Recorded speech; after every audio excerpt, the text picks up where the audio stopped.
Okay. Hot scene, since you were last time, I believe. Go ahead. Yeah, and since I might just like get knocked off of this, you never know. So my question is, so like I put in a pull quote and I don't like it. First of all, I thought I did it right, but then there was something goofy about it. But then I said, I don't even know that I want it in there because of the size of my book and the way like my margins, like they're in the Fibonacci, numbers and whatever. I feel like I have a lot of margin, like, or a lot of space there. And I feel like it's a little distracting when I'm looking at the rest of the text and I don't like it. Okay. It's very possible. It's like, I mean, you could think of it like a painting even, where now I have a helicopter. Hang on, time out. I guess what I'm trying to figure out too, do I even need them in there? Because can I just like take it? Well, actually deleted them already, but do I have to have them in there? You do not. Okay. Because I think that the style of the book that I'm doing right now, like if it were a larger book or like it was a magazine or something, I feel like it would look better there, but it felt too like too much. Yeah. So it's kind of like this. If you were doing a painting and you have a choice of using any colors that you want, should you use all the colors? The answer is probably no. Okay. So at some time you use this red, and sometimes you don't use that red. Sometimes you use squares, and sometimes you don't use the squares. Sometimes you use a pull quote, sometimes you don't. So what I want to do with this class is introduce you to as many of those different types of text treatments that you might typically find within a document that has a lot of text. And a pull quote is a fairly common one that you might find. So, but you do not have to have a pull quote. Okay. Then my other question real quick is also on the folio. So right now, and I've been looking at a lot of different books that I had on my shelf, and I was playing around with the idea of doing the title of my book in there along with like a little line, I don't know what you call that, and then the number of the page.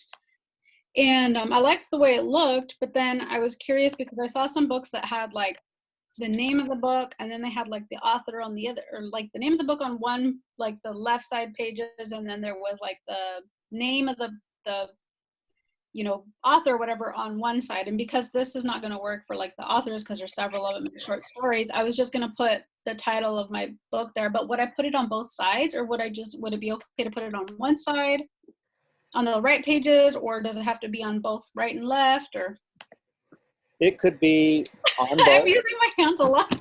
I know. You're directing that helicopter to land. Yes, I've been practicing a lot of my flamenco, okay? Oh, even better. Even better.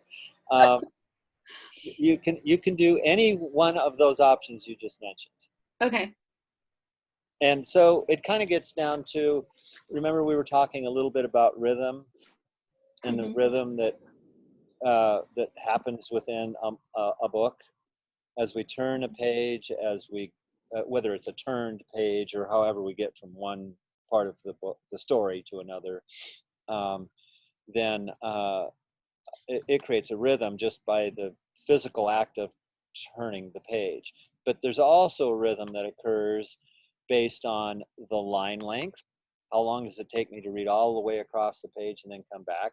If I lose my place halfway down, it's probably because the line length is too long, or the leading is too narrow, or any number of things. So it interrupts that smooth flow.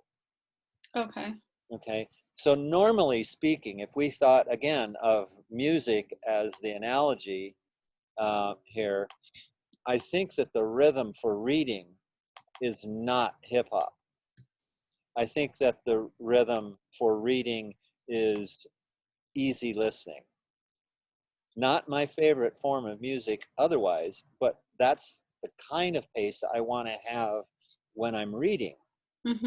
So how do I create that easy listening kind of rhythm becomes the thing. Now, it can't be so even that it's like that there's no emphasis here and there. There's no ebb and flow. There's no up and down. There's no pause. There's no, that is boredom. That's going to put me to sleep too. So there's this fine line between easy listening, which means that it's smooth. Maybe smooth jazz is a better analogy. Music. Okay. So it's got some things going on, but it's not so much to just totally pull me away to something else. I don't know. I can't go with that analogy any further, I guess. It's okay. I understand what you're saying. Okay, and then my other question real quick is on the first paragraph with the diminuendo, I did one where it had small caps on there. And I was curious because I was talking to Jasmine, and I wasn't sure, like, is it just a few of the words that would have the small caps? Because right now mine is all that first paragraph is in small caps. Could be that. It could be that, because I thought I saw that, but then I was like, but now I'm not sure, because then I looked at it and I was like, I don't know. You could have the entire first paragraph be letters that are really big, like as large as you might have the initial letter. On the other hand, you might not have an initial letter that's bigger, and you just have the first word that is, I don't know, small caps bold. Right now mine is the initial letter is the big one, and it's drop cap, and then I've got small. So what I'm saying here is you're the concept behind what we're trying to create is this visual transition of hierarchy. You get that. Yeah. How we do it is totally up to you as the artist. Okay, so you're looking for what are the right combinations of variables that work for you visually. For that story, for the feeling that you're after, for the story itself. That's the part I can't give you rules for. That's okay. I just wanted I did send it to you, so like at least like visually you could tell me if it looks right or not too. So because the other thing I thought about playing with is, since it is in caps right now, and it did that first paragraph, was dropping the tint, or like the tint, like maybe something gray. Yeah, and so what it's about is, and again, it blurs together for me which class I talk about different things with. Yeah, me too. But I think that, and you're in both classes, so I think you'll know what I'm speaking about. But I think it was with Gavin's, where he had the columns of text, and we were talking about hierarchy, and his second, or I think it was the second column, went up to the higher up on the right-hand side. His grouping at the top had nice hierarchy. His grouping at the bottom had nice hierarchy, but in between those two groups, there was kind of a jump. So by just lowering the right-hand column down to begin even with where the story did otherwise, allowing the title and subtitle and byline to rise above it, that was enough to shift and smooth out the transition of hierarchy. It also then, as a result, made the rhythm smoother, because there wasn't that kind of hiccup between this group and then that group. Yeah. No, that makes sense. Okay, so it's the art part, and then having somebody else look at that treatment, just like having somebody else look at what you're doing on a drawing or a painting or something else. It's the same thing. You're trying to work out that smoothness, that rhythm, that unity, that that the art. And so it's subtle, it's nuanced, and you need to bounce. And so if we were talking about it on a drawing or a painting or a graphic, you've heard me typically in the past suggest look at it in a mirror. Or look at it, flip it, so you're looking at it from right side to left side. So the same is true on this on a page of just type. You can flip that on your computer, and now you're not reading it any longer, but you're just concentrating on that change of hierarchy, or the nuance between the different levels of hierarchy or diminuendo. So you could do that here too. Okay. Okay. All right. Thank you. You're welcome. Jasmine, did you have one? Okay. Yes. It was about the dust jacket. I wasn't sure what we're supposed to have on there. Like, Yeah. is it just like about the editor or about the authors? Well, you can. Um, it kind of depends on how you've treated the words and if you've written the words yourself or not. So I'm going to give the easy example first. So if you used all the stories that I gave you, then you are the editor. You're not the author. Your question might be, do I list all of the authors on the front cover? And the answer is maybe. Because it's a compilation. If we did that, would we just list their last names? Not necessarily. Paula, is that your teeth? You know, you're bothering Mr. Freeman. He doesn't like that. Mr. Freeman's looking a bit serious over there. Jeez. I don't know who's 742942. I don't either. I've asked that question before, and they've kept That's Maria. from me. Oh, okay. I was gonna say, as long as it's not somebody like, what's that called? A Bombing Zoom us? bomber? Yeah, I know. Yeah, so, yeah, we can't keep that secret. So 742-9242, you need to reveal your identity. That's Maria, I Okay, believe. thank you. Yeah. Also, she can't really hear you, I believe. She's, yeah, she's been having that problem for a while, so she possibly can't hear you. So Are the possibly rest of, why she's not responding. are the rest of you hearing me okay? Yeah. I can Okay. hear you. So Yeah. then, Maria, make sure that your volume is turned way up. It's just very staticky. Like Very we had static. this problem yesterday with our museum class as well.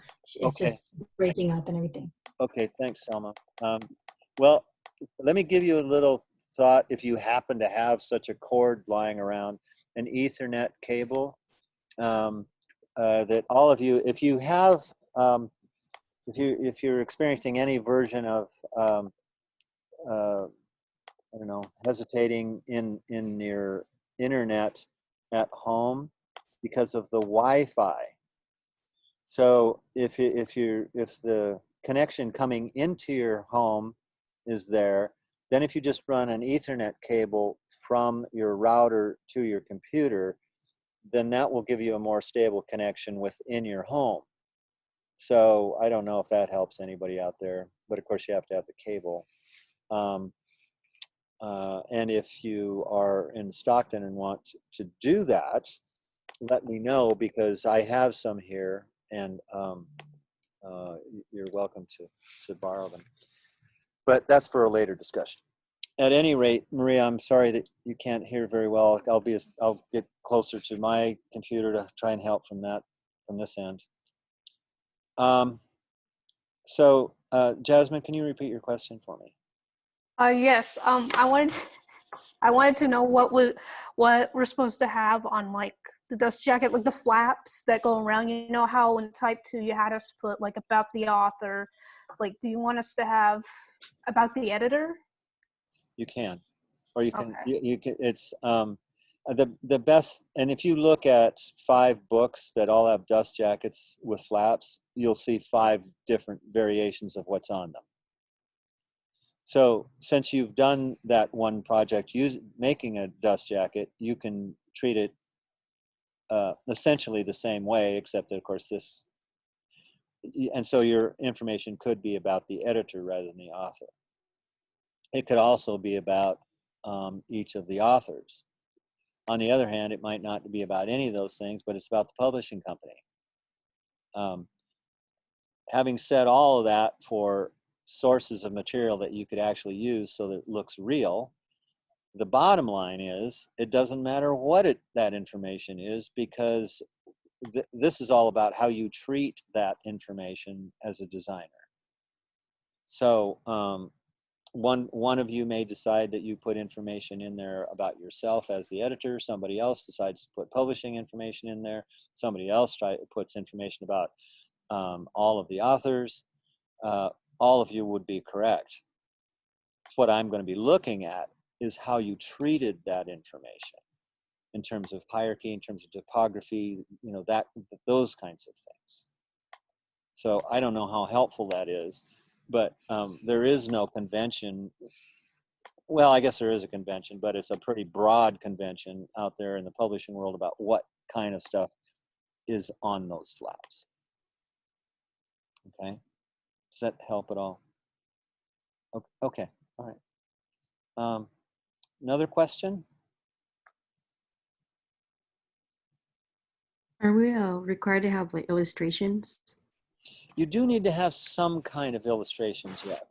So now those illustrations can be your own. They can be stock images.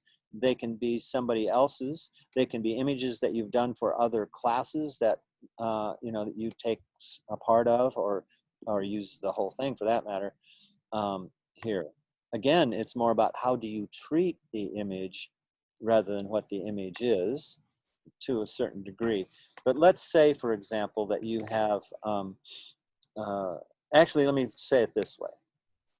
I've tried to do this a couple times for us, that I look at all of the assignments that you do. They have the potential to be in your portfolio. Either the portfolio that you need next week to get an internship, or the portfolio that you put together after as you're graduating to go out and find a job after graduation. In either case, some version of portfolio presentation. So with that in mind, I'm thinking, well, if I were interviewing you for that internship or that job, what would I be looking for in a designer? And so with this project, I'm going to be looking at, well, oh, here's an example of how she used a lot of text. This is great to see, because I usually don't see that, and that's what we have to deal with, you know, 80% of the time, is a lot of information. And most of the recent graduates are showing me examples of posters, and that's about it, and they don't know how to handle a lot of text. So right away, having this with a lot of text and trying to deal with that organization, that person sitting opposite you at the table is going to be looking forward to seeing what and how did you treat all that information. Okay, so now then, if you can be sitting there and saying, well, I wrote the copy for the title of the book and the inside flap information. I also did the illustrations myself, or I took the pictures myself, as well as the typography and the layout, and at some point the binding of the book. This is a pretty impressive assignment, right? Okay, so now you make the judgment call of how many of those things that you want to try to do yourself. Again, I believe that the more that you can do yourself, the better and more impressive the project is. But as far as finishing the project as the assignment for me, I'm telling you that you can use images that somebody else has created. You can use graphics that someone else has created. That's possible, and with the idea that maybe, well, I'm running out of time now, so I want to make sure I do well on the assignment, and he said it was okay to do that, so that's what I'm going to do. But then later on, I see the value of putting in my own illustrations, so later on I'm going to revisit this project and put in my own images. That's what I you know, I might do if I felt I was running out of time. Okay. Does that help a little, Melanie?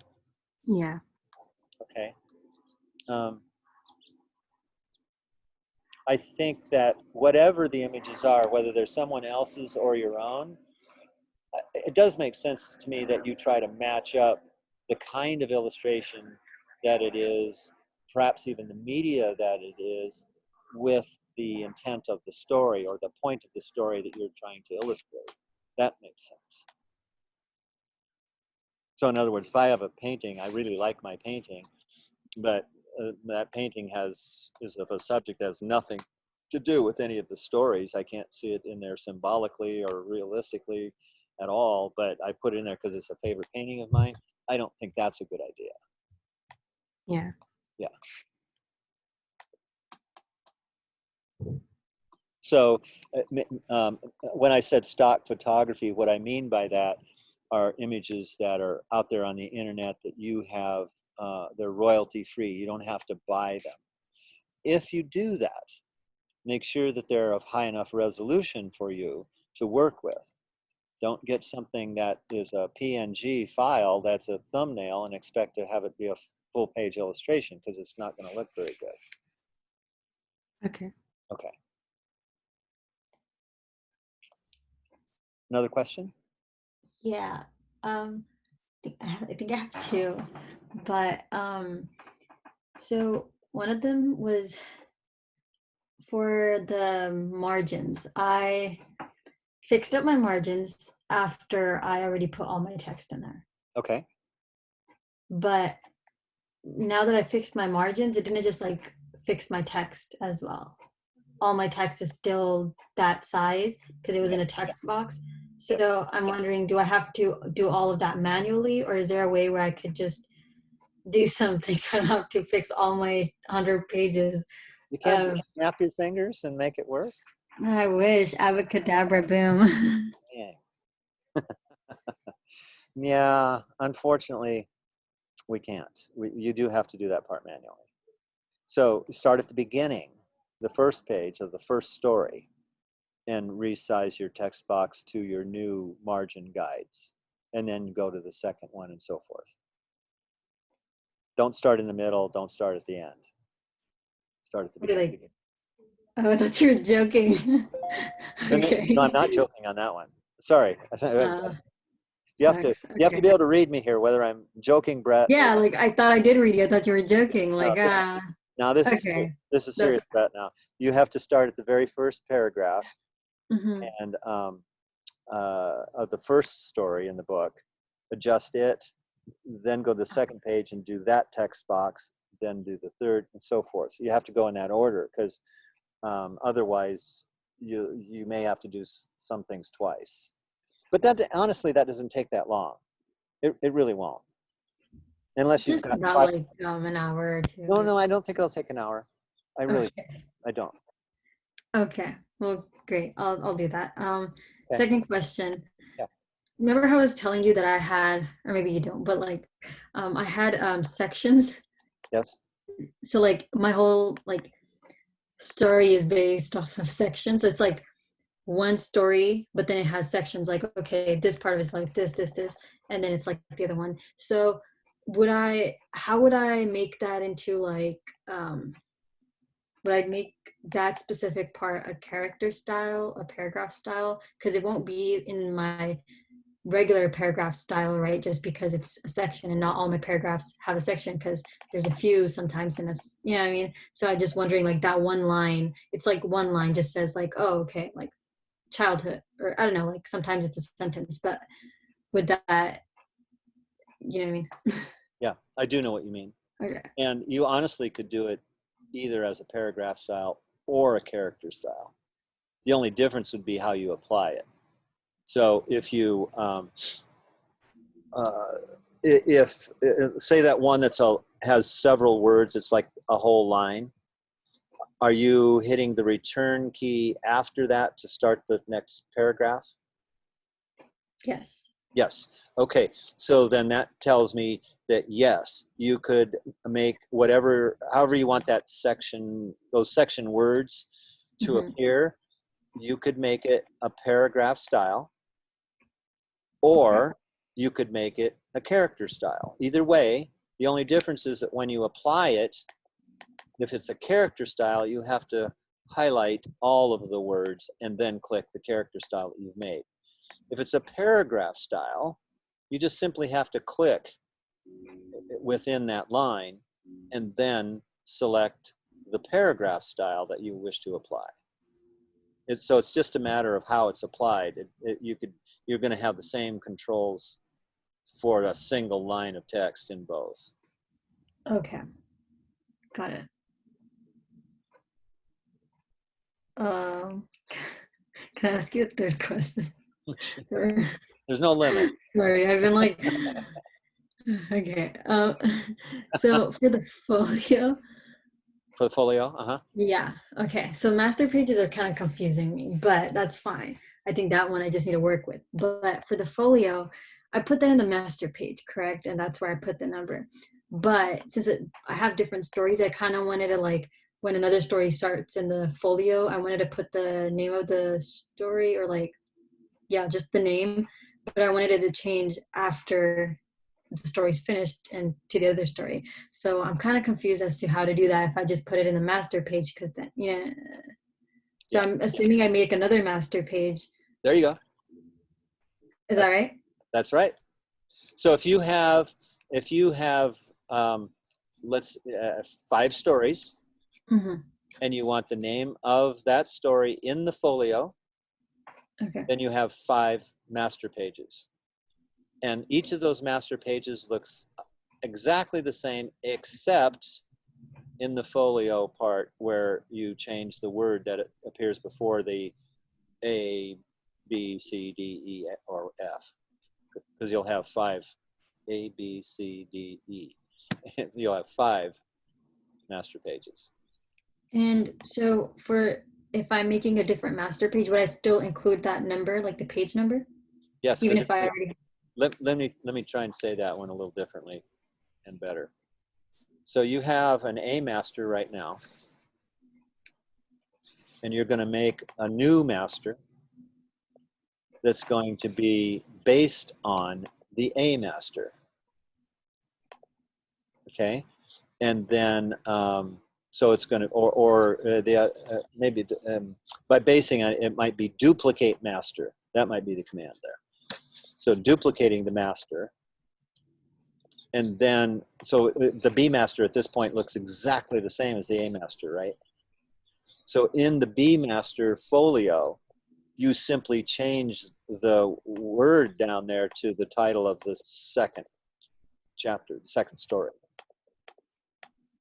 okay. Okay, now to apply it, then you simply drag and drop the B, what's now the B master, drag and drop that onto all of the pages that are your second story. And I have to do that part manually. Like Yeah, but drag. that's just in the little pages window, you know, the little thumbnails, right? Got it. Okay. Actually, you could drag and drop it on the main window too, but that would take longer. You stay in the page window right below where you see the All, master pages. okay. Okay. Got that. Thank you. Sure. I have another question again, sorry, because it just reminded me about that. Mhm. For the, I asked this before and you said to create another master page for this. About the first pages that I have that I don't want the number to show on, you said create another master page and then use that in there. Yep. So for that, I understand how to do like a B master page or whatever, and then drag that over to apply it to it. But it would just be blank, right? So I wouldn't put anything there, and then is that how it would work? Oh. Or do I have to override something? I think I'm understanding correctly. So let me see if I've got that. So we're making a B master for the front matter. For the front matter, yes. That doesn't have any page numbers. Yes. Okay, so you can do one of 2 things. You can just simply create a B master that doesn't have folio in it and put the other information in there or lines or whatever that you want on it. Mm-hmm. Or if they're just totally blank, they're just blank. Mm-hmm. On the other hand, if you have other elements in the A master that you also want on the B master, then do the same thing I was just telling Salma, and that is duplicate the A master and then simply delete the folio on the B master. Okay. Yeah, because I don't want anything on there. Okay. Okay. Yeah. Got it. And then again, it's about now you've created the thing then you have to drag and drop it or apply it to the pages where you want it to occur. Okay. Okay. Thank you. Yeah. I think I have another another question about folio. Okay. Does it matter how you want us to format it? Like, you know how we have the title and the subheading? Like for the folio, would we put both of those on there and maybe the name of the story on another page, or do you think that would be too much? We're talking art. So it's up to you. Okay. I think that's probably the most common version of this that I've seen would have, a version of what you have just described would be to have the name of the book on the left-hand pages and the name of the chapter on the right. And the reason for that is that new chapters always begin on a right-hand page. So if you didn't have it that way, there would be some pages, you know, that you would want the title of the chapter on it, but it's the wrong side of the book. So chapter name on the right, name of the book on the left, if you choose to do that thing. Now the other possibility, however, is, well, I don't want all that on there. I just want the name of the chapter. And that makes sense in a compilation kind of book because you can just thumb through it, right? And immediately know, I'm looking for this particular story. So I can just thumb through it and find it very quickly that way. That's a reason for doing that, a practical reasoning.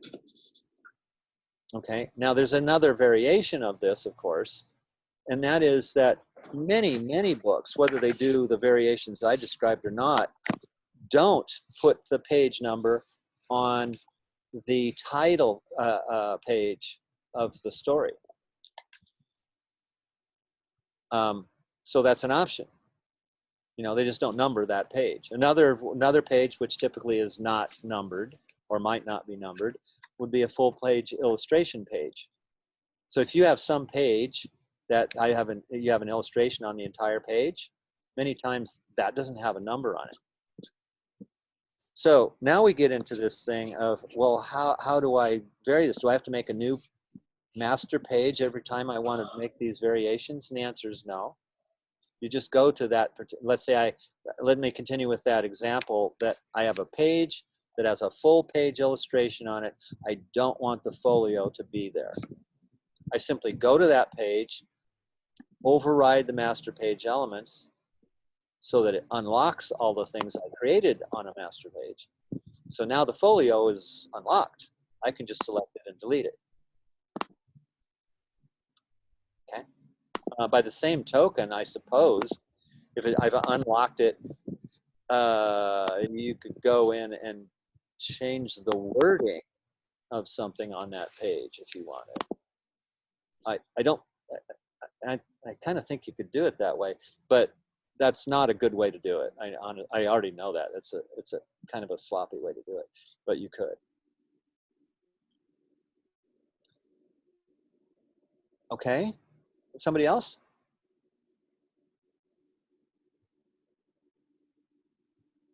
I could show you like what I'm having a problem with better than I can tell you. Okay. Okay, let me see here. Yeah. So, okay. Here. Yeah. All right. So here, my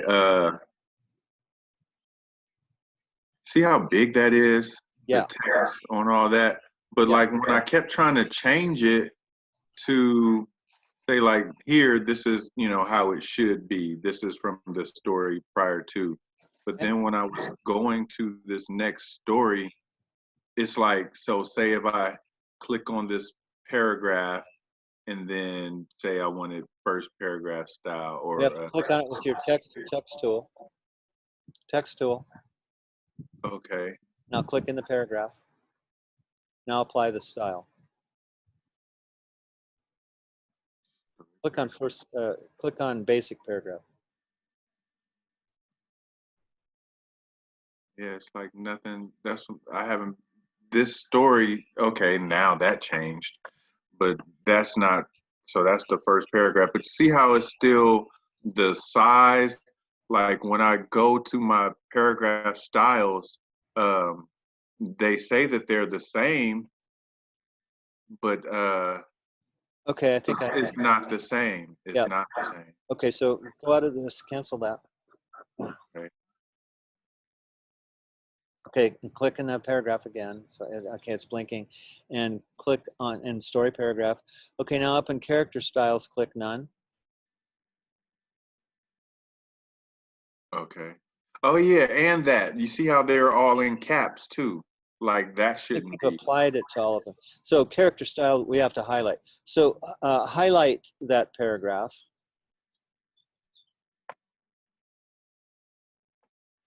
And click none. Oh, okay. So you've applied a character style to your entire story. So you can just shift select the entire story and in character styles, click none. Then it'll apply your story paragraph, okay. Okay. Okay, so click in front of the going out. Okay, and now go to your last page. Right. This one is hecka long because of Or how you can click over in your pages window and click on the last page from your pages window. Okay.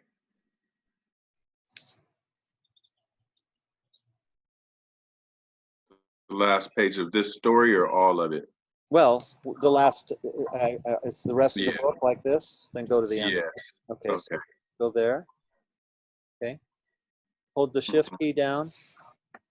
Okay. The shift key is held down. Okay, and Mhm. click after the word life. After the quotation. Were you holding the shift key down? Yes. Oh, they're not linked then. Okay, so Okay. while you're clicked there, do Command A. Control A. Or okay. Okay, and now click none in the character styles. Okay, and click story. Story paragraph. Yeah. Now this may mean that it's canceled out some of the places where you actually do want the character style, or you do want a different paragraph style. So you'll have to go back and apply those again. Okay. All But right. so now my book just condensed all the way up because of right. Okay. Okay, so go back to your first page. To the very first. Very first.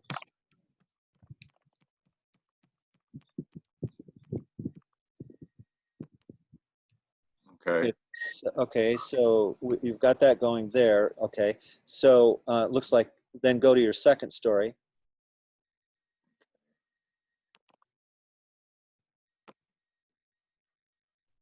Okay, so we just need, you see why it made that big parentheses that way? Because it thinks it's a new paragraph, and as a new paragraph, it's applying the first paragraph style to it. So Instead of title. Correct. Or whichever one you want.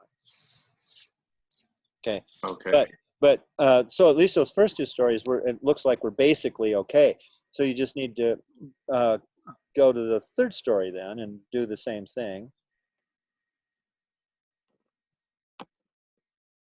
Okay, and that one now is moved to the left-hand page. So you'll want to grab the middle handle of its text box with the arrow.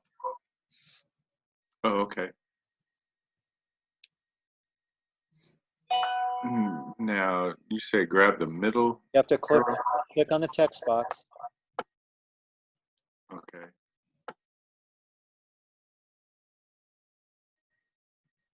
Oh, just a text box. Okay. Yes, now scroll either the bottom middle handle up or the top middle handle down. Middle handle Okay. with the arrow. With Huh. the arrow.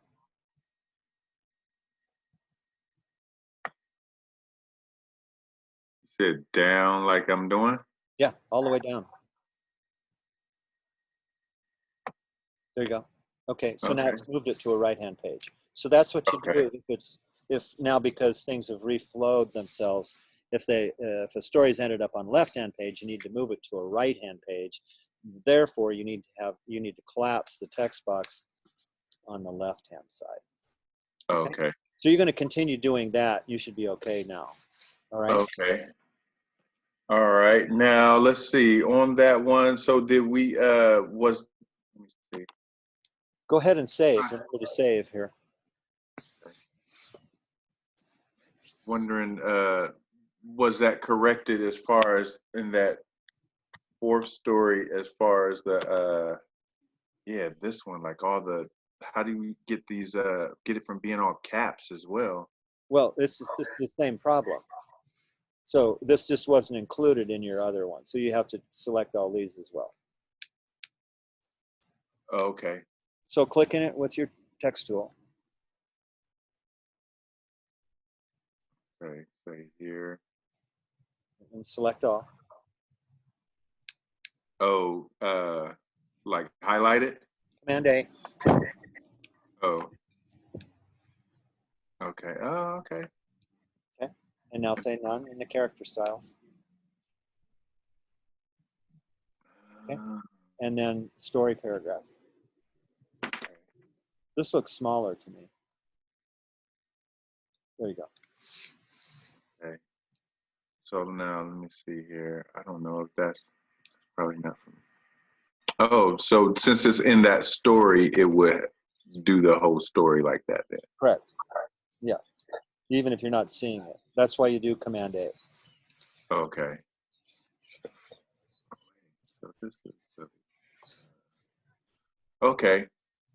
Okay. Okay. All right. So it Okay. looks like you're moving along here fine. You've got your stories in there. And if you run into any of those other places where a style is applied that you don't want, it's probably because of you got it fixed once, Mm-hmm. and you were still clicked in the paragraph, or in this case, it's all still highlighted. Mm-hmm. And then you went to thinking you were changing something else, but this stuff is still selected. And so it changed that. It's going to apply that also. Okay. That's the problem. So I'm just trying to make sure this is all okay. So that's all of that story. So then I can just unselect it. So okay. Okay, and then save. Oh, that's probably a big part of it too. Yeah, remember Command S for save. Okay. And now, So this what? looks like those are extra pages at the moment. I just leave them there for right now. They're not hurting anything. Okay. But I'm wondering, like, that shouldn't be my last story though. Travel across the ocean. That's the zombie. My last one should be okay. Well, if your last story is even further down because they're not linked together, then they might even, so you might have a bunch of blank pages. Yeah, that's Oh the yeah. problem. So now what you have to do is over here in the pages window, click on that page 106 and click on page 107. Okay, now scroll up over in the pages window. Okay. Scroll up. Yeah. Keep Uh-huh. going up all the way to get all these blank pages. Oh, okay. Okay, and you're going to hold the shift key down and click on page 64. Okay, now hit the delete key or the trash can in the lower right hand corner. Oh.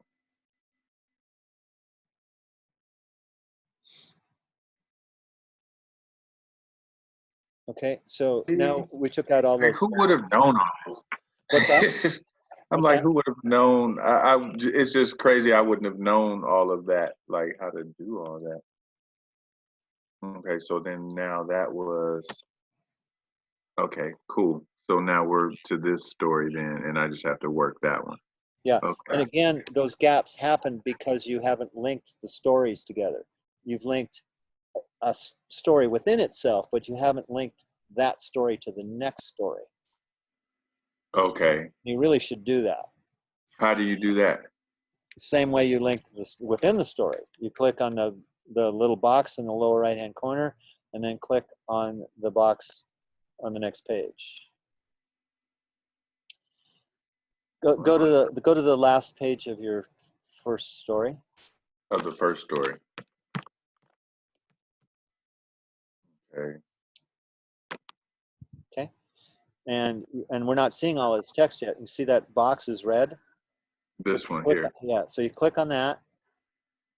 Select though, right? With the select tool. There you go. And then Are you clicking in it? There we go. mhm. All right, so now it's loaded up. Just go down below the little 7 a minute, and just on the same page, on page 7, and yeah, just click there for a minute. See how much text. It's just a tiny little bit that's not showing up, but we do need that text as part of the story. Correct. Okay, so undo that, Command Z. Okay, so yeah, actually it goes on. That tiny little bit of text is going to go on page 8. So load it up again. Okay, and click on page 8. Over in page, there you go, and go at the top left corner and click it of page 8.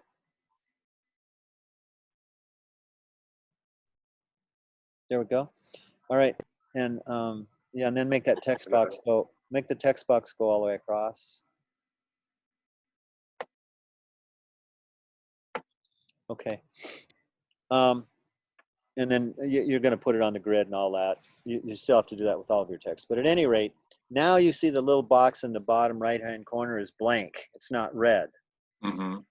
Okay, but we need to link it to the next page, which is page 9, the Daughters of the Moon. Is that the name of it? Mm-hmm. Okay, so Correct. okay, so click on that white box. Here. Yes, that's the link box. Click it. Now go over and click in the text box that's on the right, the Daughters of the Moon.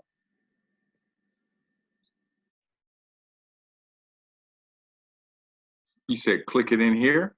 Yes. So see the little link that showed up? Uh-huh. That's okay. So now it's linked to it. Okay. Now notice it moved the text over to the left-hand page. So you don't want it over there. You want it on the right where you had it before. So you just go to the bottom of page 8 and again, pick the middle handle and scroll it up. On the bottom of page 8? Yeah, the same thing we just did a minute ago. Okay. Oh, okay. Not there, the middle handle. Mm-hmm. And then scroll it up, you said? Yes.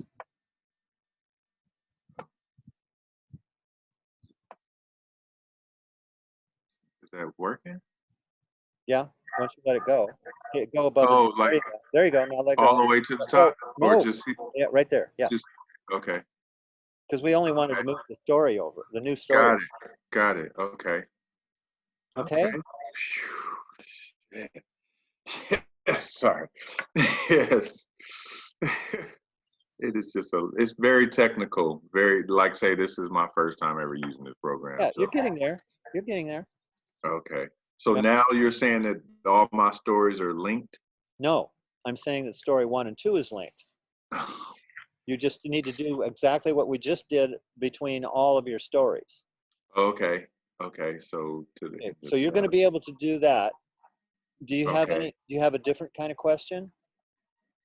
Not right now. I got a bunch of questions, but I think for me, oh, right. So we were talking before about how in some of these stories they have advertisements. Now okay, here's one right here. Popular, most popular, all this stuff here. Oh, This can be deleted or what? Or how to um, practice social distancing, all that. It's an advertisement. Yeah, that that one, was came over from when it was copied. yeah. So you can, because you can delete that. Okay, delete that out. Okay. So I think it's a few of them in my stories. So anything that looks like that can be deleted. That's what I asked you that before, and somebody was like, it's a part of the story, but I didn't think this was. Okay, cool. Okay. Words So are part of Lee, Well, Wait, what about the words? What about the parts where it says just advertisement? Are those not a part of the story as well, or? no, they're not in no, this particular Oh. case. like But right here where it says advertisement. Yeah. yeah, but I have to say, you want to always take your clues from reading the story.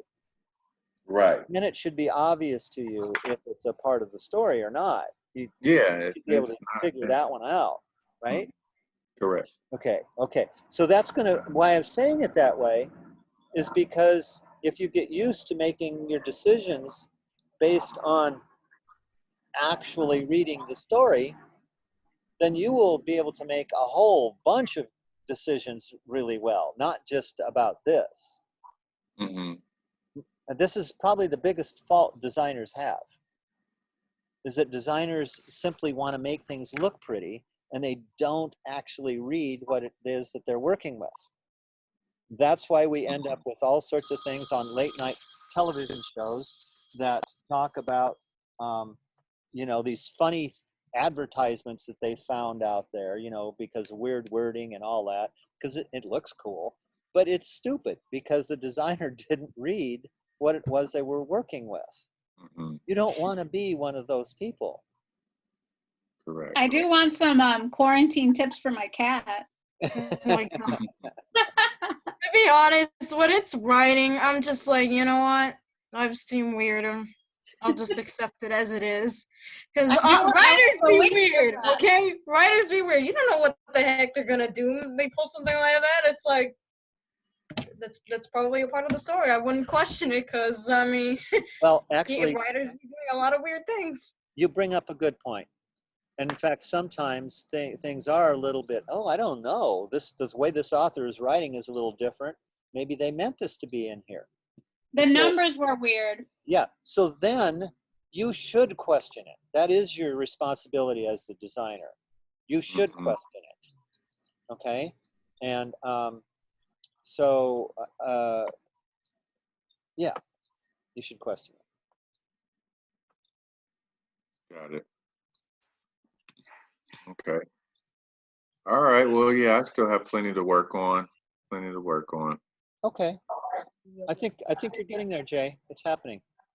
All right. Well, But thanks. I'll hopefully like tomorrow or something just send you. So okay, if I want to send you what I have to kind of look at, I would just you could take some screenshots and send me screenshots is the easiest way, and upload them to the Canvas site. okay. Okay. Okay. Now, before we go on to somebody else, so I am going to throw a couple other things at you. Okay. Okay. All right. So I saw a couple paragraphs not on the pages we're currently looking at where there was a single word at the end of the paragraph. That's what we're calling a typographic orphan Okay. or widow. Like There's here. one. Yes. So this is where we did the other day of looking a little bit further up in the paragraph and doing a soft return, shift return, to move a word at the end of the line above it to come down. So in this case, since the line right above it is long, the word noon is sticking way out of there. So this is an easy one. So you just click in front of the end, hold the shift key down, and hit the return key. That's a soft return. Okay, so now you no longer have that typographic widow. Okay. Now, Shouldn't in be too hard. on other cases, you may not be able to do it with the line right above. You might have to go 2 or 3 or 4 lines up to get the text to reflow. Okay? Always do it as a Okay. soft return though, because if you don't, if you just did a regular return, actually, let's do this. Do Command Z, undo that. Okay? This time, click in front of the N and just hit the return key. See what it did? Oh, it took it down to the next page. Well, but look at the next page. What did it do to the N? Oh, It thinks it's a new paragraph. right. Okay. Okay? So we don't want to do that. We're not making a new paragraph. Right. That's why it's this, you want to do the soft return. Okay. So So that's yeah, what this shift. shift return here. There you go. Got it. Okay, so that's one thing. Now the other thing that I want you to do, your text still looks a little small to me, but I'm not It positive. does. It does. Like, Okay, what's the ideal text size? Like, I think this is 12. Let me see. Story paragraph. Yeah, 12. Mhm. My lettings 14. Yeah. That's right. yeah. So you've done everything that I've asked you to do here. So now it's the next step.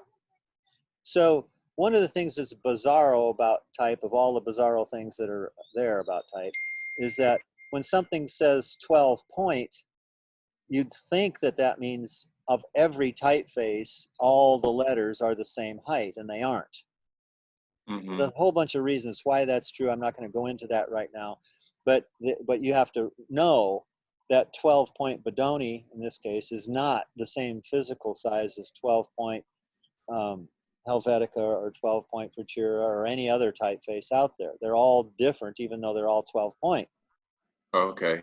Okay, so 12 point might be too big in some typefaces, and in others, like Bodoni, it might be too small. So you might have to go bigger.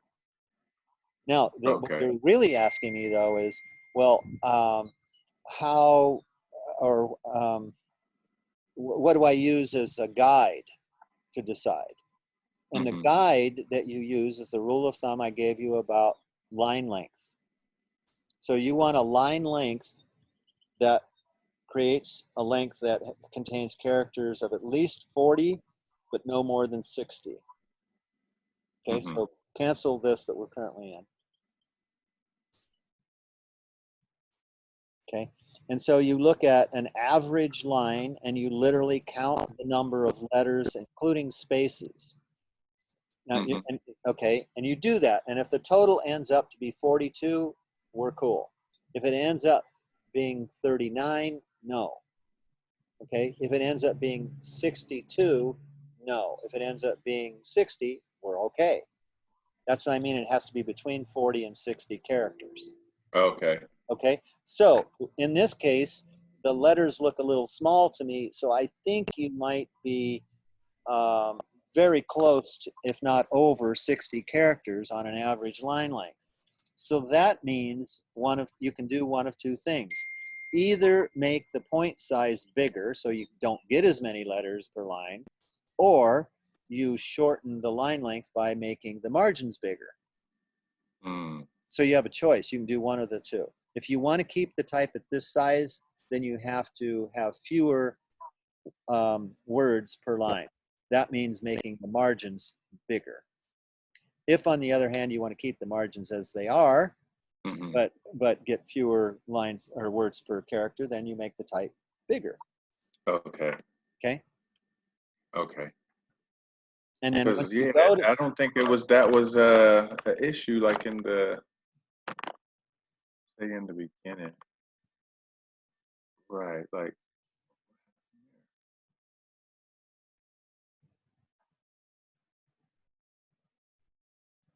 use your page window to move. So it's a lot easier. Okay. Yeah. So like here, it looks like it looks small there too. Yeah. And Okay.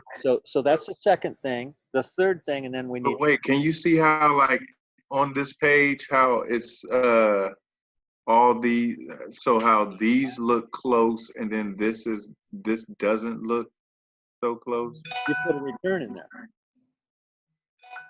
I put a return in there. Yeah. In here, Where there's you see how more. like this all looks bunched up, but then this doesn't. Yeah, because you put a return in those. You didn't in the ones above. I didn't put a return in nothing. Well, Or, no. well, maybe the way you imported it, there was a return. The story already had some of those in there It already had them in so if you just copied and pasted it and kept it that way. Yeah. Okay. But there are returns in there. It's Okay. dialogue. It's dialogue. One character says one thing, and different character says something else. So Right, I that would see be a that. normal way of doing that. Okay. Okay. I see that right here. The dialogue part right here. Yeah. Okay. Okay, but All right. the third thing that you need to correct here is you need to get things on the grid. So right now the grid is just a bunch of squares behind your text. It's not helping you in any way. So, Right. yeah, so you need to put your, I'm assuming that you've got 14 points of leading, but it doesn't look to me like your grid is at 14 points. Okay. Where's my grid? Okay, grids and guides. So So this is showing it. You need to go to preferences to create it. okay. All the way down there. Preferences and then grids, right? Yes. Okay, so So you have the increments at 18 points subdivided. So that means you need, and I think this would help you anyway, is to change your leading to 18 points. Leave this alone and make your okay. leading 18. We subdivided it here the other day so that you could get a half a grid line. And I don't know if you need that. If you do, then leave it alone. If you don't, I would change the 2 to 1 so you don't have so many lines. 2 to 1. What do you mean? Back in the grid where the subdivisions were. But since we're out here, Okay. now, just change. Open up your story paragraph. Okay. And change the leading to 18. Okay, and okay that. Okay, now you want to start with your very first page.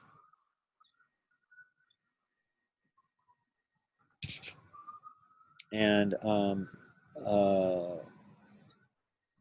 okay, so now you just need to position things so that they're on the grid. Oh, I know why we're doing the half ones. It was for your title.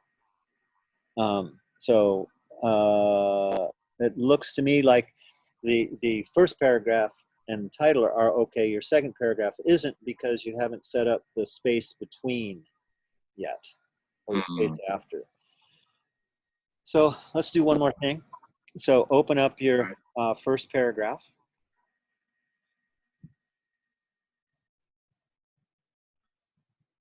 And basic character formats and spacing, indents and spacing. Indents and spacing. Oh, okay. There you go. Okay, and where it says space after, put in 1p6 for 12 points. I mean 18 points.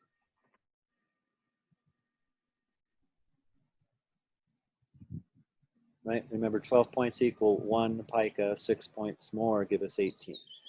All right, so you can okay that. Okay, now you're going to do the exact same thing from the story paragraph.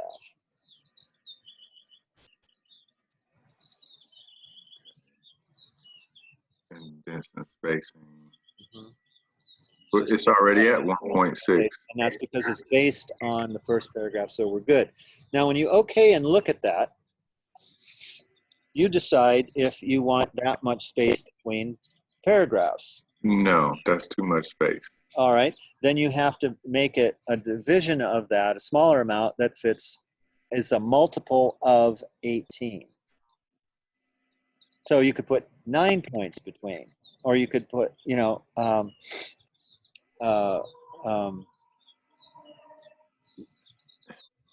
And then that is again in the where we what is just that? were. We just were there. Okay. Okay, so you adjust that space after in the paragraph style. Oh, in the paragraph style. Yeah. Okay. Mhm. So, and that was for the story paragraph. Oh, does it matter which one? Let's see.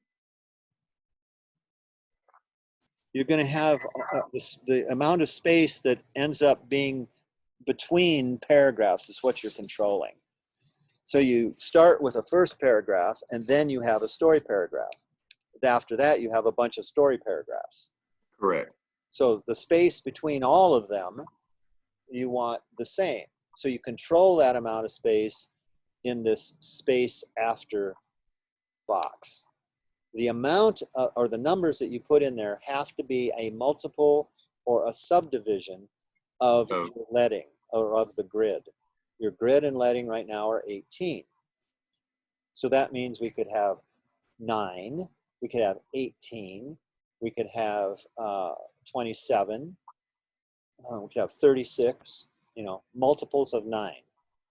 Is this how the 9 is supposed to be? Is it like 0 No. point like that? No. No. For 9 points, if you just wanted to do 9 points, Mm-hmm. oh, That's half of the 18, right? sure. I think that's going to be pretty small, but take a look at it. Okay. Let's see.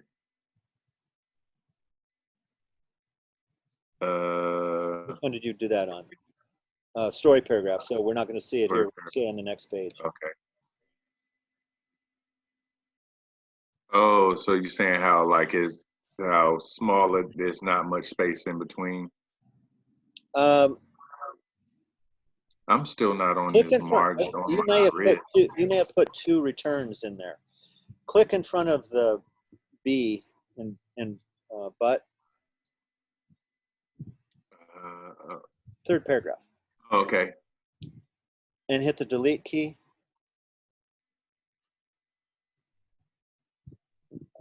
What? Undo that.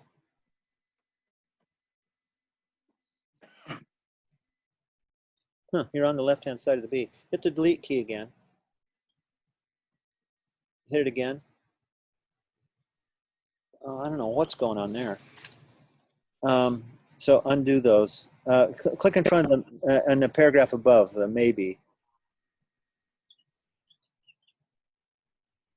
And then delete. Well, we've got 2 different typefaces here too.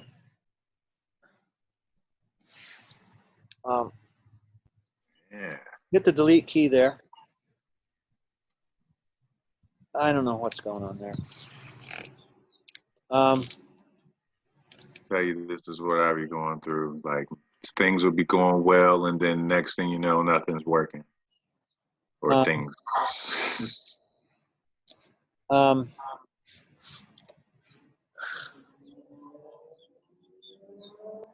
Well, one thing I see right now is that there's a different typeface altogether at the top of page 2 Mm-hmm.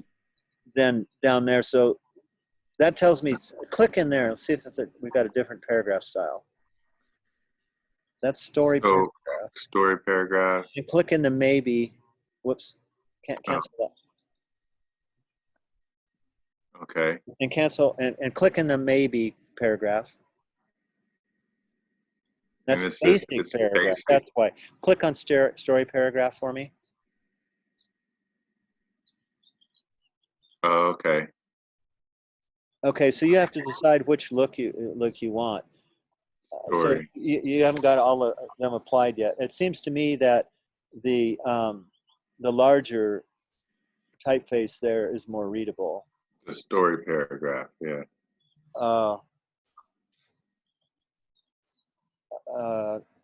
Click in the wish paragraph over on the next page. No, your basic paragraph is way more readable. Okay. But they just look like they need more spacing or the letting or something between the letters. Well, or you need to something. be consistent in how you're applying the paragraphs. So you've got basic paragraph on some, you have story paragraph applied to some. Yeah, I was going with, okay, so the basic is, you said is more legible. Well, from at the moment, I don't think that means it's finished. Hmm. I think opening up the tracking, is helpful, or stay with what is currently the story paragraph and make it a bigger point size like we were talking earlier. Okay. But you Okay. do need to get everything on the same So rule. it's the same throughout the book. Yeah. Yes, and then All right. again, I believe that there are 2 returns between these paragraphs. That's why changing that letting or space after to 9 points didn't make it really close, because your letting is 18. So if the space Mhm. after was only 9, it should be closer than the letting, and it's not showing that.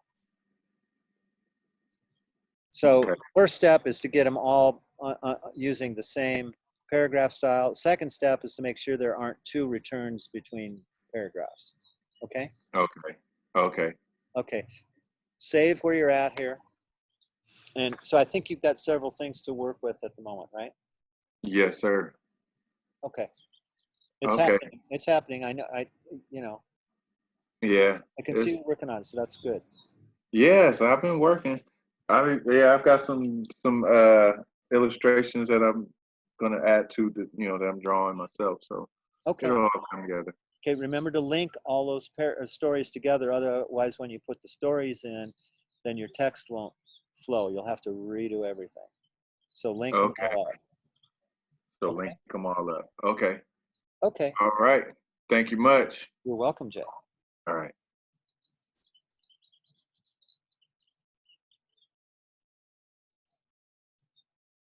Okay. So you have to unshare.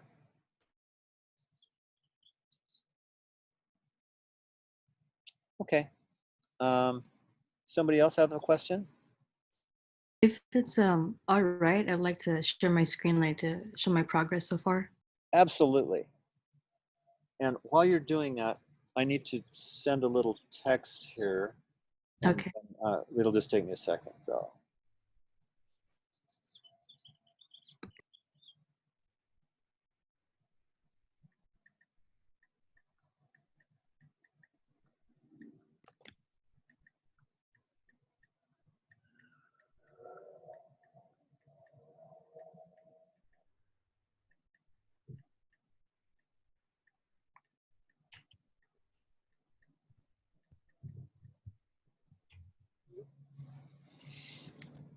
Okay.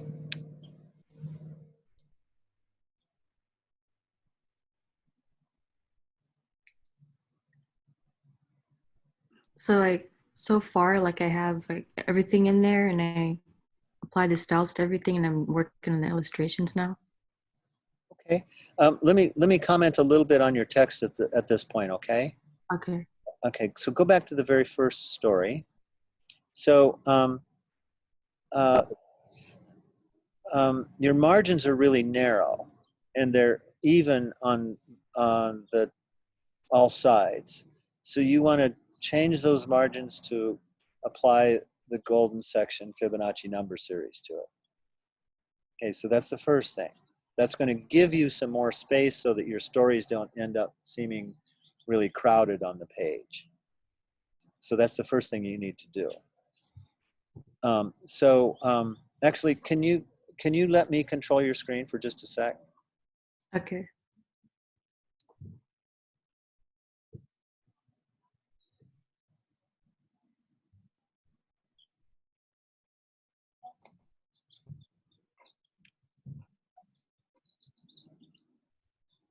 Okay, so if we had margins, do I have it? Yeah, it says that. I don't know. It's not letting me. See if you can cancel. Yeah, you still have the preference. You still have the control. Okay. Click. Okay. That's why I guess I have to stop sharing the screen because I can't like access the thing. All right, well, let me just say it then. Let's try this. So go ahead and cancel this, the margins columns for a minute. Whoops.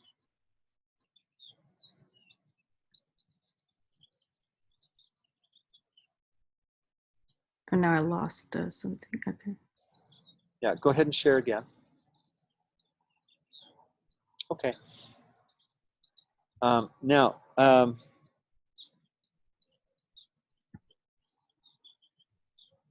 got it. I think maybe I have it.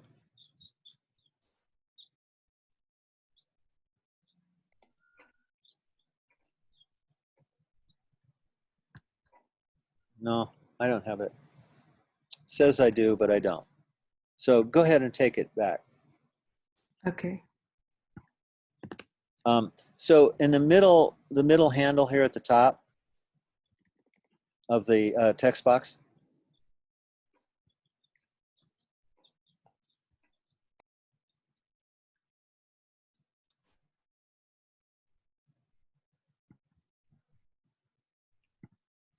your cursor seems to be jumping up.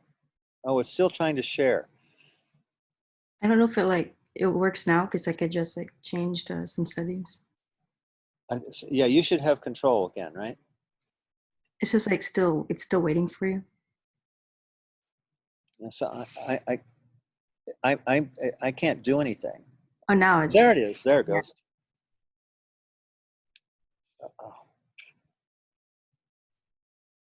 Yeah, this is not easier though. To do it this way. It's just going to jump around. Go ahead and stop. You take control again. Okay, do you see where that text, the grid is behind you, but you're not using it? Yeah. Okay, move the handle in the top down to the grid. No, you at the top margin. Down, down. Do you see what I'm referring to as the grid? I don't see a grid though. The 3 columns? Yeah. Okay, that's a grid. So the top of the 3 columns. There we go. Okay, and now at the bottom, scroll up to the bottom of the grid.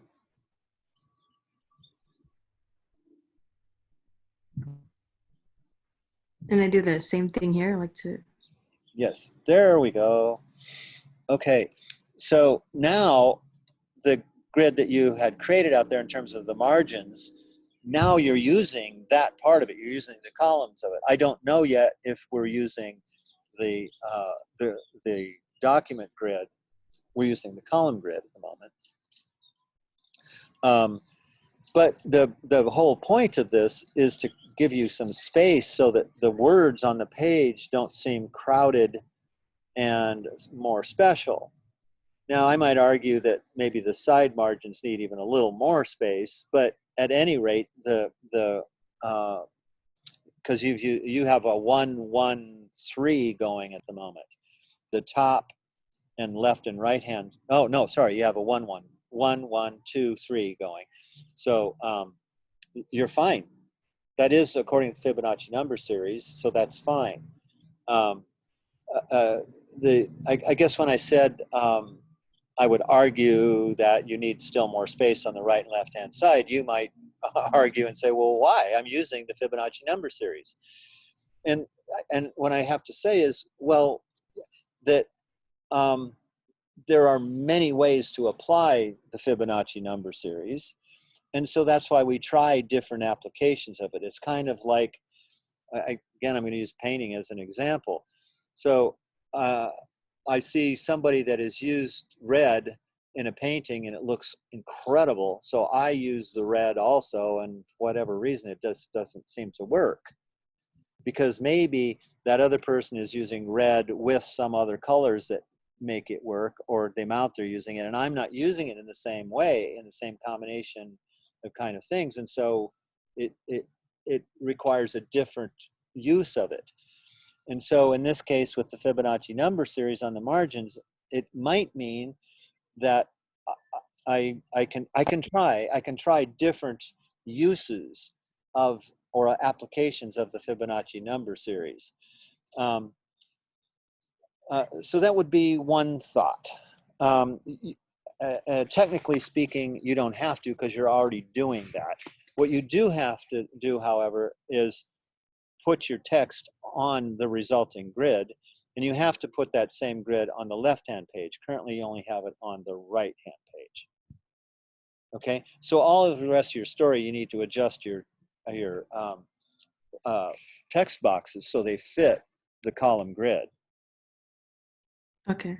Okay, and always start with the top, place the top corner on it, and then adjust the rest of them.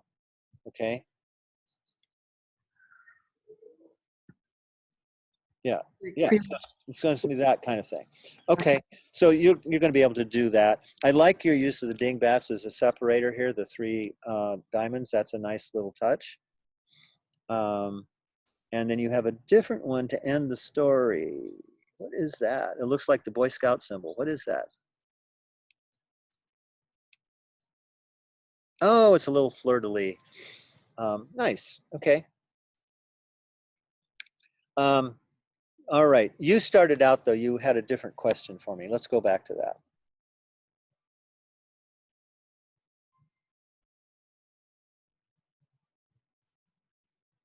Oh, it's just like pretty much like this, like just showing like my progress so far and like what to change. Okay.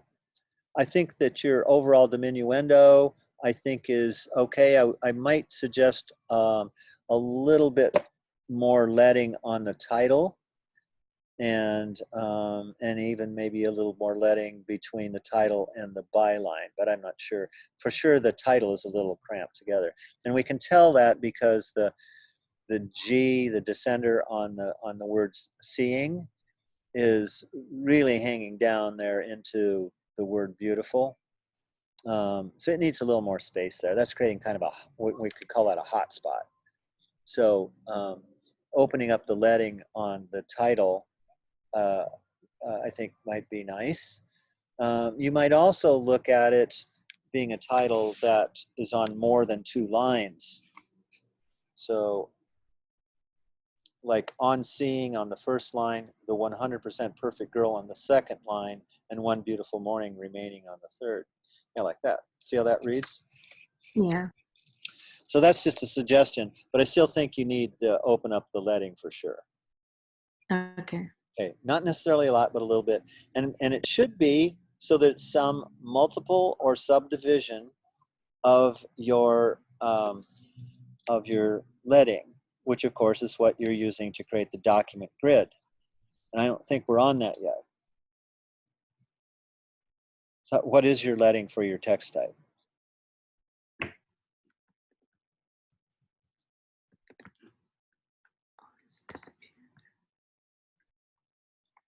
Okay, we should not be using that. We should be using the paragraph style and the character style. So don't you close those character windows out. Don't use those.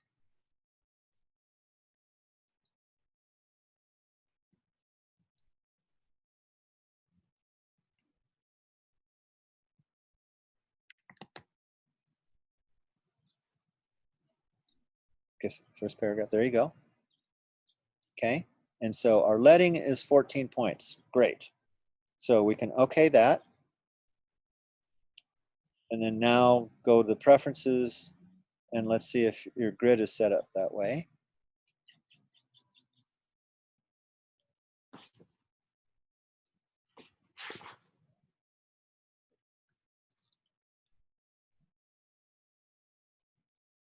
Is it under a document setup? It's under preferences.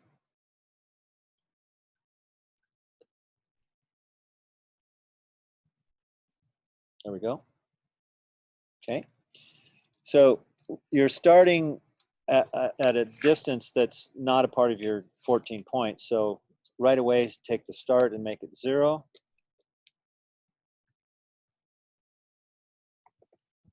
And then, whoops, what happened there? Okay, and then we want it relative to the top of the margin, not the page.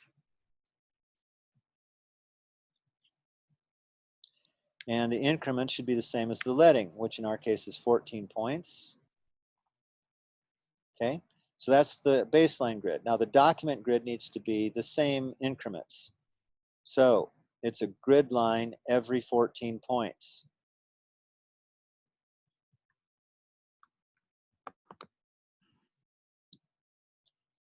12 points equal a pica. So that should be 1p2. Okay, and then do it for vertical as well.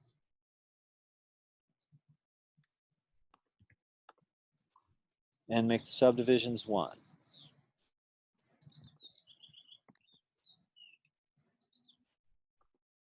Okay, and okay that. All right, now let's look at it. So show the grid.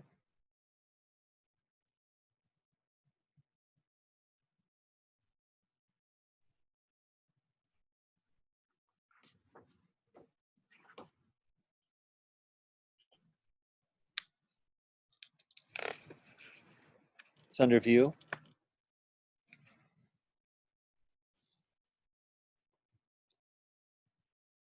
Okay, so there's the document one. Show the baseline grid as well.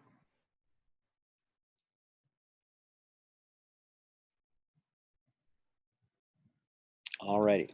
So now we can see a couple of things, and really we should be on the master pages here. So let's go there.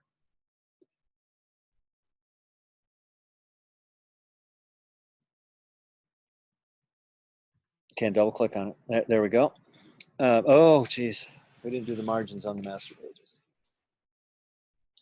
All right, so this will be good practice for you to recreate it anyway. So you need to create all of this stuff on the master pages so it applies to all of the pages in your book. Otherwise, it's only going to be on one page.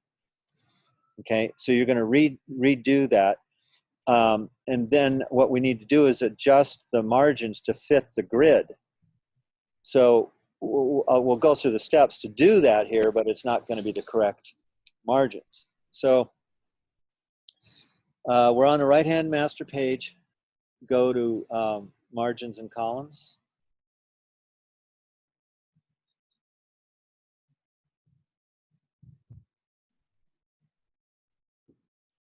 Oh, what would that be like? Go to the left. It's like your second one, second or third one from the menu.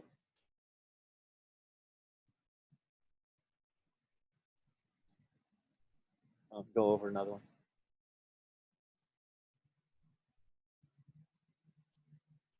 Okay. So you can see right now that the outside margin line does not fall on the grid, right? Yeah. Okay, so we need to make the margin slightly bigger or slightly smaller to push that line onto one of the grid lines. So we're not going to move it a whole pica, I don't believe. So change the points on the left-hand side, not the top one, but the left-hand side. We can do the top first, I guess. That's fine. We'll do the top first, but click over so you're in the points. Or actually, we're just going to use the up and down arrows, sorry. The up and down arrows. Okay, and click it up, and you should be able to see. Oh, and click the adjust layout box down in the middle already.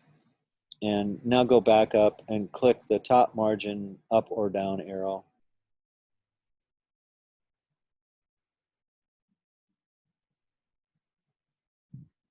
And you can see it moving. Yeah. Okay, so you keep doing that until it falls right on the grid.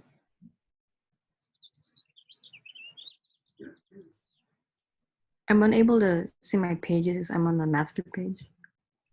We're only looking at the master page. It's right behind the Oh, okay.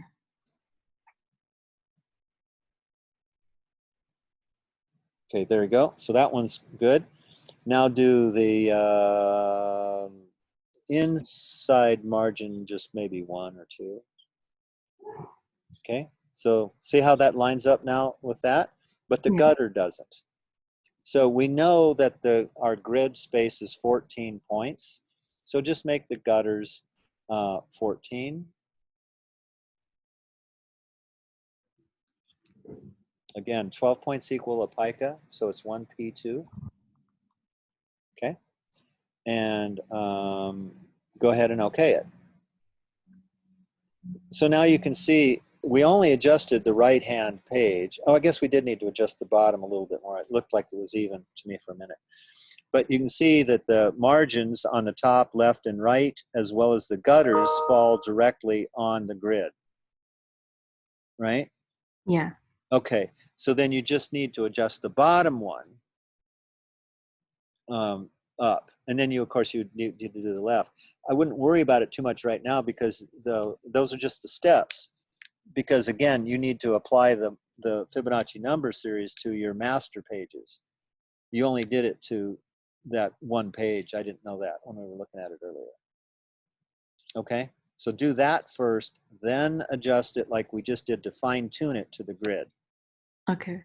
Okay, all right. So then once you have the grid set up, then you can use it. You haven't been able to use it so far. You know, it was not helpful.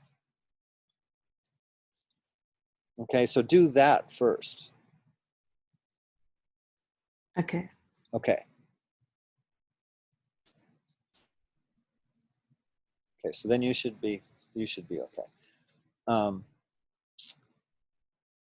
Right? Yeah. Okay. After like I adjust the left master page, and I would just have to readjust all the text, right? Correct. Remember, first make your margins according to the Fibonacci number series on the master pages, then fine tune that to the grid. Okay, but I'm going to ask you to unshare for right now. Okay, all right.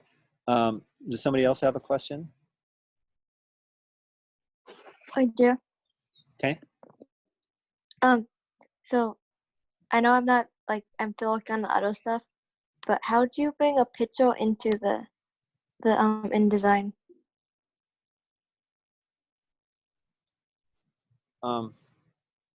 Remember we have the X box.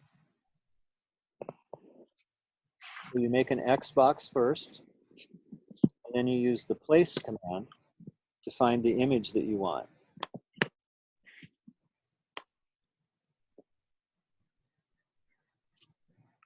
Are you trying that right now? Yeah, I have the Zoom on my phone, so I can use my computer.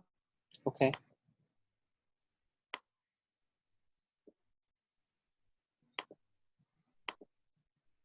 Oh, now I see it. Okay. Thank you.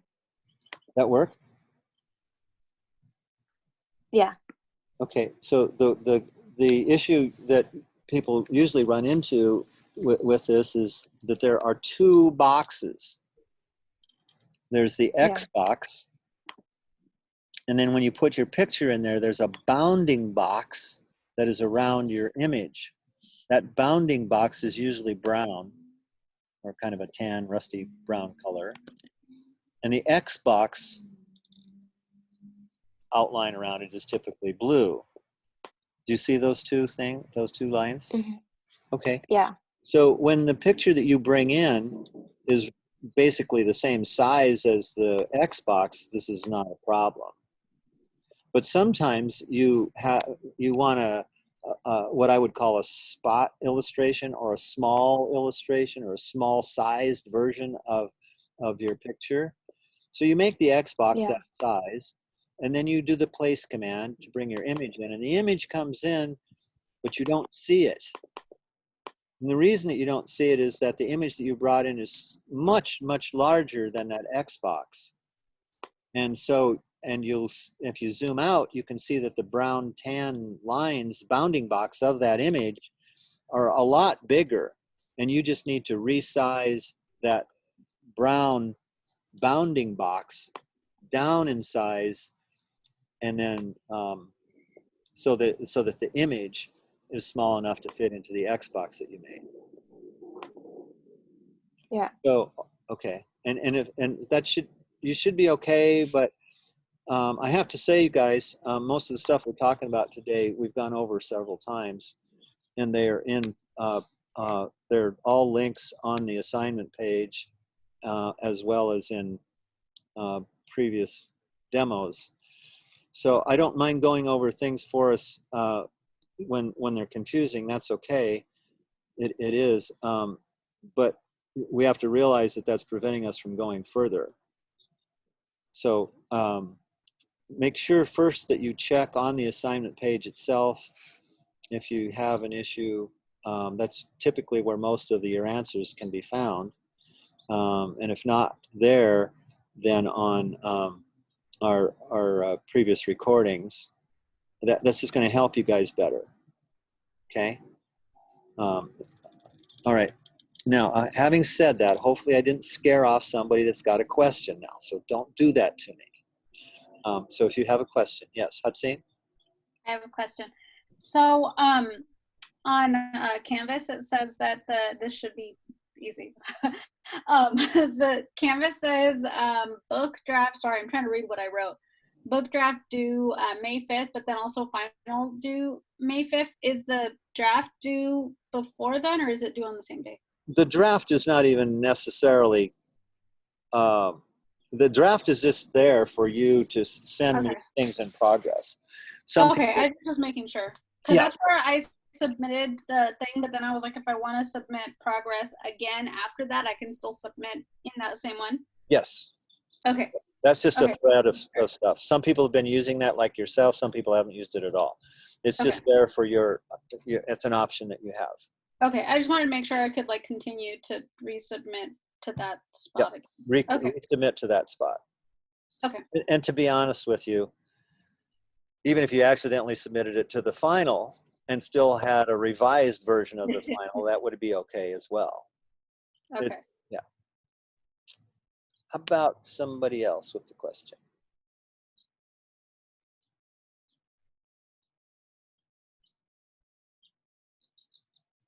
Clara, how are you doing?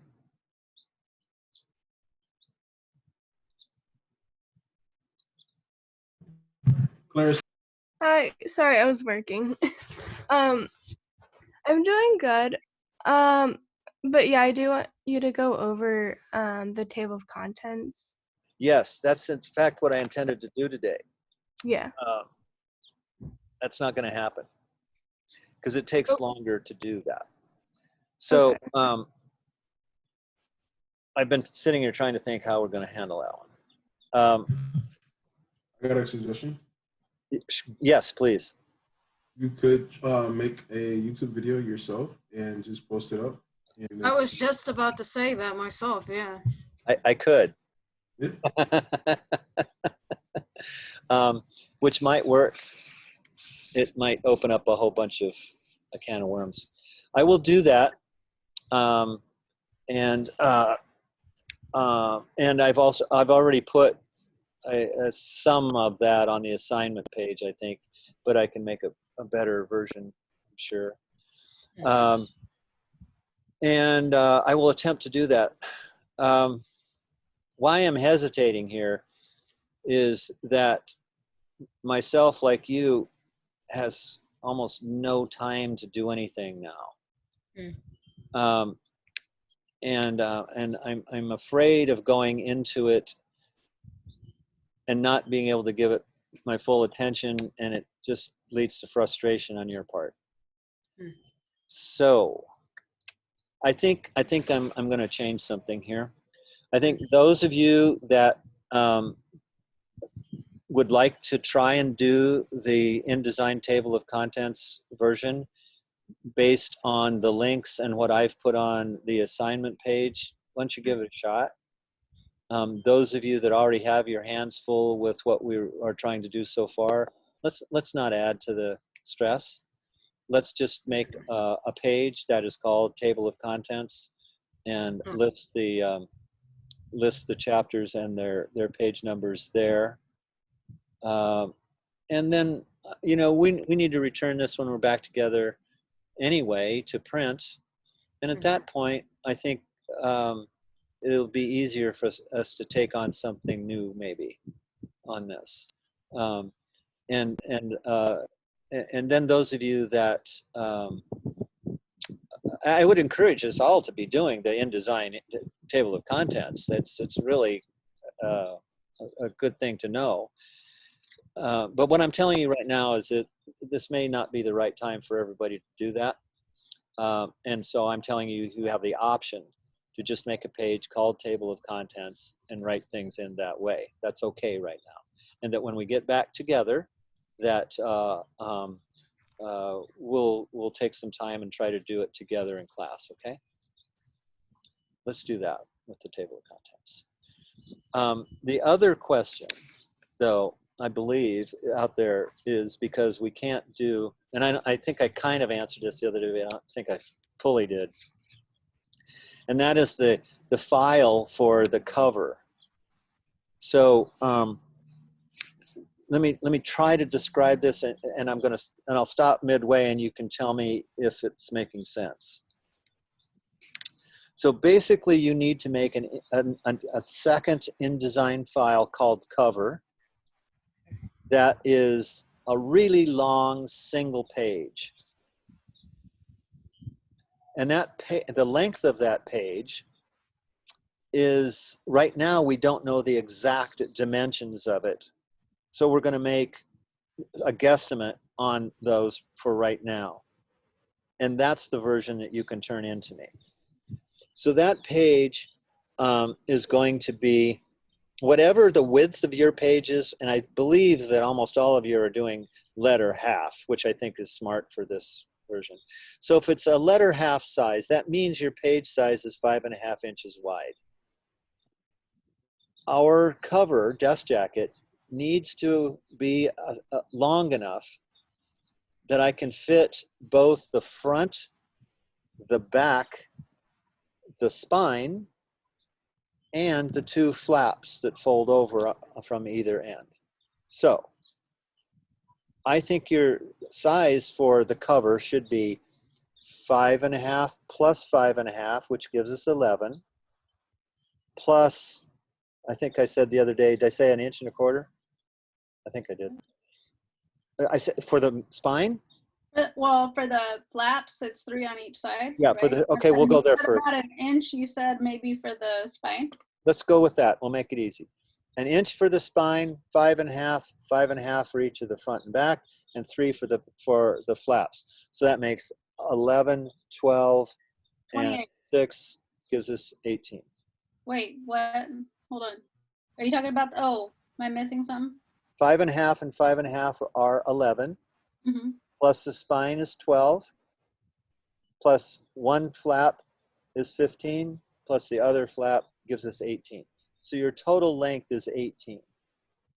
The height is the same height as your pages are, which is 8.5. So your document for the cover is 8.5 inches tall. Wait, how much did you say the flap was? 3 inches. Oh, okay, that's right. Okay. Okay. I thought you gave me a different number right now. Who knows? I could have. No, no, I didn't. But here's the size again. The document size for the cover should be 8.5 inches tall by 18 inches wide. Okay? And then you need to pull guides out from the margins to mark off that 3 inches on each side, and then the 5.5 inches from that to give the panels.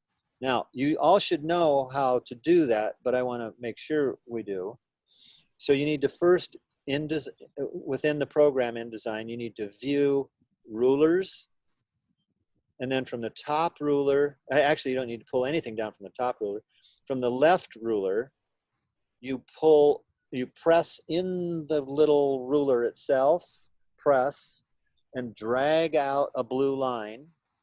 And then look, as you're dragging it across the screen, look up above you at the ruler that goes across the page, and move that guide in, and when it comes right on 3.5 or 3 inches, drop it. So now you've marked that first inside flap. Then go back to the left vertical ruler. Again, press on the ruler itself and drag it all the way over to the right where it says 18 inches, and go, and again, look on the top and move it back in 3 inches to 15 and drop it. Okay. Now we know that half of 18 is 9. So you're going to go half an inch on either side of 9 to give a total of 1 inch in the middle of the page. So again, you go twice more to the ruler on the left-hand side, pull a guide out and come over to 9 inches, and then go half an inch more and drop it there. Go back one last time, drag a guide over, find 9 inches, and go before it 1/2 inch. So it'll be 8.5 inches where you drop that one. Okay, so who did I lose on this? Everybody, did that sound normal, kind of? You can visualize that. Yeah? Okay. Oh, what do you know? I didn't think I did very good on that one. Okay. Okay, so that's all you need to do to mark out the cover then. And you can, then everything else will be kind of normal. Maybe there's one thing that's a common mistake.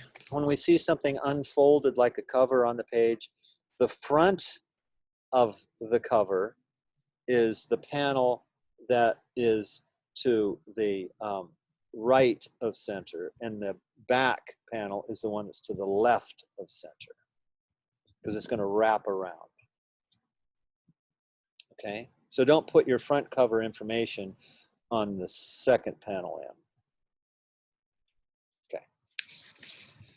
And if you need to make a dummy, which I think is always a good idea, take a piece of paper, fold it up, and make the 5 panels, and fold it as if it was wrapped around a book, and then write on it in pencil, which is the front, which is the front inside, which is the back, and the back inside, and then unfold it, and then you will know which of those panels that you're looking at on the screen is the correct one for which information. Okay. It also helps if you don't have the paper to make the dummy with that size, but you can either make it with like a little one, or like just take one off of a regular book that has a book cover. Yeah, yeah. So in this case, it could be a tiny little piece of paper. It could be a gum wrapper. It doesn't matter, because you're just folding it in to make 5 panels. A doll-sized one. A doll-sized one. Yes. Yeah. I'm looking forward to seeing that. Okay, let's see. What else? Another question, maybe? So what if like my pages are smaller than an inch? Like, like I don't know what that called, the inch in between both of the 5.5, 5.5. The For the cover. The spine? Spine. Yes. Okay, that's what it's called. Let me write that down. But Oh. yes, the spine. Okay, so yeah, we could, yeah, the spine. Like how much smaller than an inch is it? Well, I mean, like, I don't really know that, but what for like, so I have a book with me and it has like more pages than how much I have, but it's like half an inch. Like the spine is half an inch. Yes. So well, so would go ahead. It's okay. Okay. I didn't know if you were finished with I thought you were finished with your question, but you weren't. Go ahead and finish it. Well, yeah, that's just my question. So like, this is half an inch. Would I still make it in inches? Is there like something about making it bigger than, or whatever, or like, is it one just like the standard you're saying for like, you're assuming that our pages are? I picked 1 inch to simply make our math simple here. and knowing from the past books for this assignment, they normally end up to be around an inch thickness for the spine. You know, some of them are a little bit thicker, some are a little bit thinner, but you don't know that until you've actually printed the book. And we can't do that now. We have to wait, but we do need to move forward with the design of the cover. So I am just giving you dimensions that will all be accurate for you except the spine. Because we can change that later, though, if it yes, turns out you'll be able to change it later. Exactly. Yeah. Yeah. So if you want to make yours right now something other than 1 inch, that's fine. It, you know, if you want to make it 0.75 of an inch or 24 points or whatever you want to make it, that's fine. You just need to make the cover that's going to, with the 5 panels. And I think that it would be easier for you if the dimension that you have to begin with is closer to what you'll need in the end. And the dimension that I believe that's going to be closer to what you need in the end is going to be 1 inch. Okay, got it. Thank you. If you are only slightly smaller than an inch right now or slightly bigger, then again, you're going to be close to whatever you need in the end. So that's okay. It's not like there's a standard 1 inch size for all books or something. That isn't necessarily true.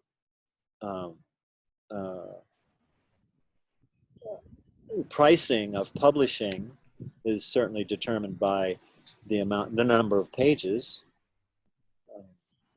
But other than that, there's no thing that says, oh, books of 1 inch size cost this amount, and books other of 1.5 inches cost this or something. There isn't anything like that.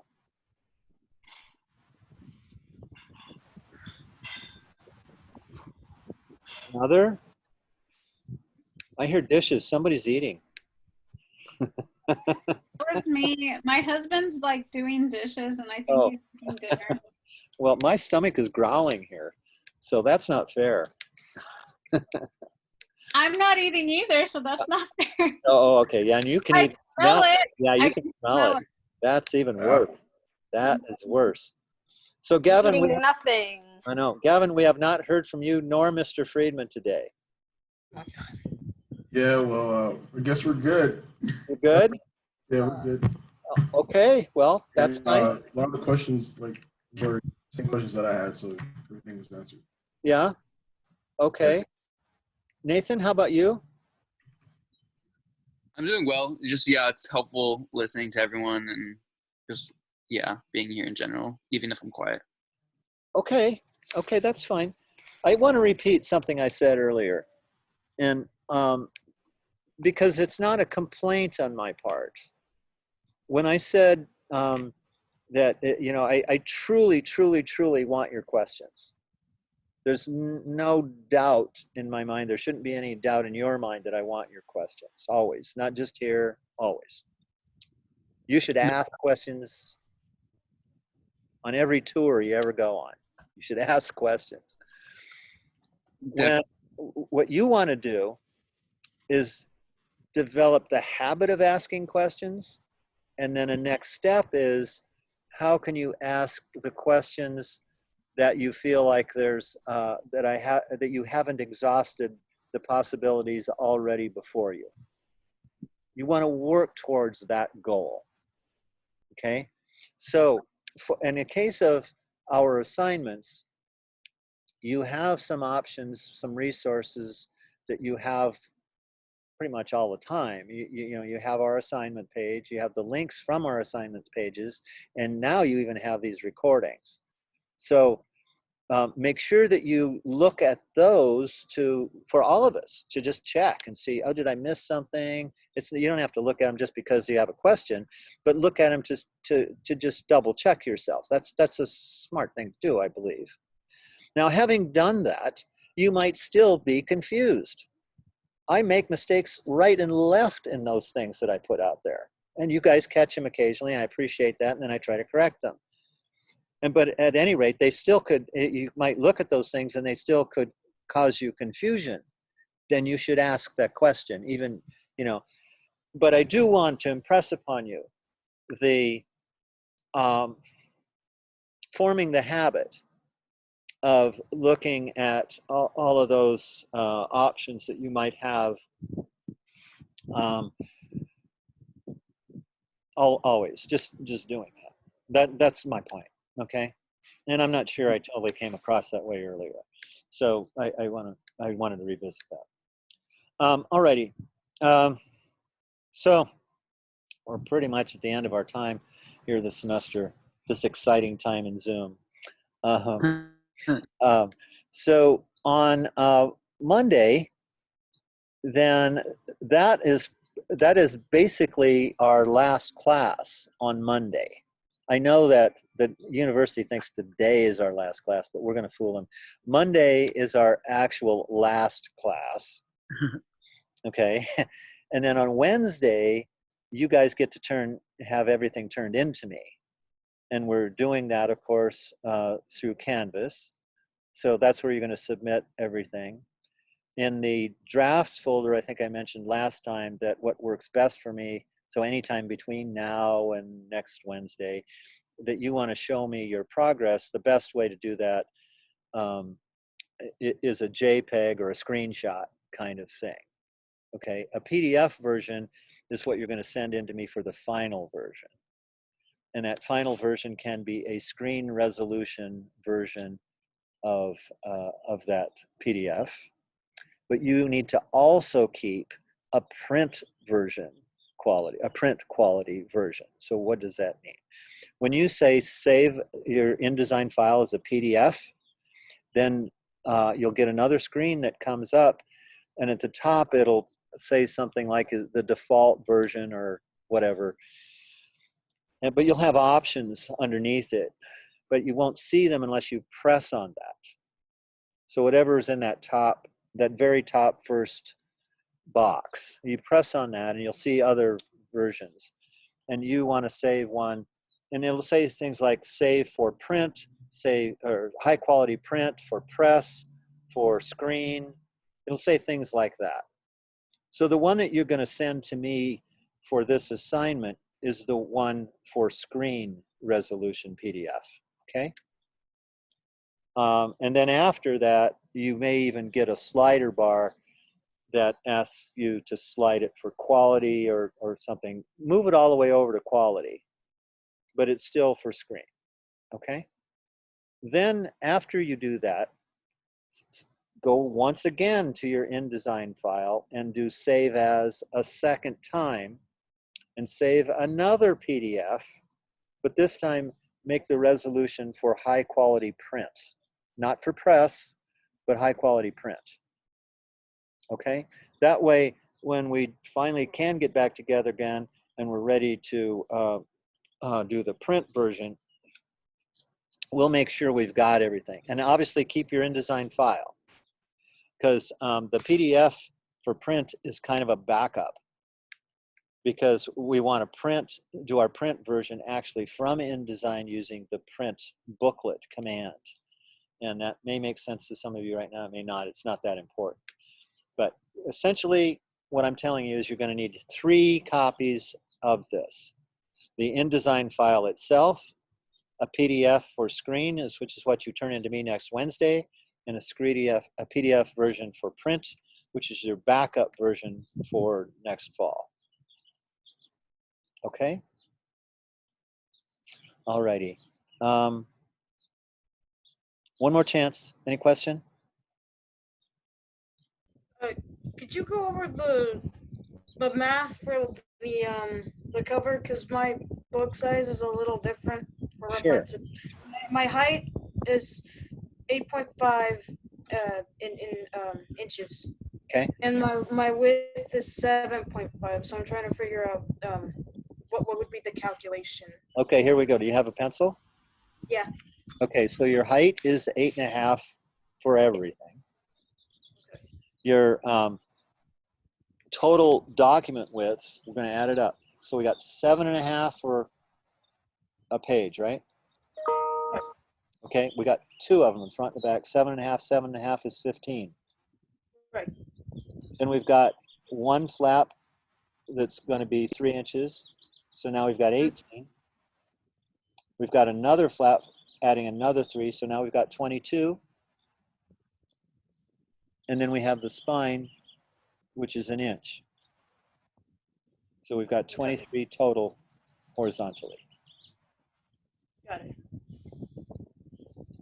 Okay? Thank you. You're welcome.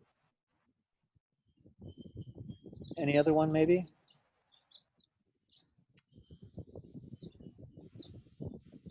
Okay, we covered a lot of ground here today. I'll put the recording up a little bit later this evening, so that'll be there too. Okay, I guess I'll see you all later. Thank you. Yeah. Bye. Okay, bye-bye.